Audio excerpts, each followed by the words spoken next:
Сегашната методологија за пресметување висината на пензиите не е добра и таа најверојатно до крајот на годината ќе се менува.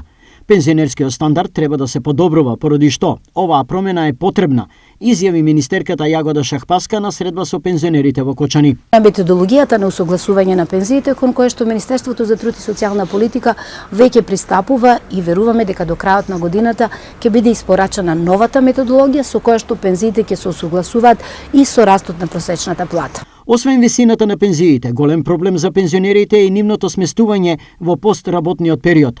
Прашање кое во источниот регион треба итно да се решава. Сметаме дека во иднина треба повеќе акцент да се става на изграда на пензионерските домови од страна на државата и адекватно сместување на пензионерите. За Шахпаска, овој проблем заслужува внимание и тврди дека Министерството ќе реализира проект за изградба на дом за стари лица во Кочани. Како Министерство за труд и социјална политика, во нашата програма постои, веќе ја ставивме изградбата на старски дом за сместување на 156 стари лица.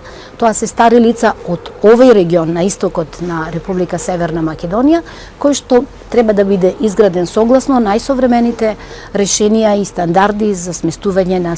Во контекст на се, поголемиот социјален офат потенциран е и бројката од 10.000 граѓани кои не исполнуваат услови за пензија, но имаат редовни примања од под 6.000 плюс додаток од 1.000 денари.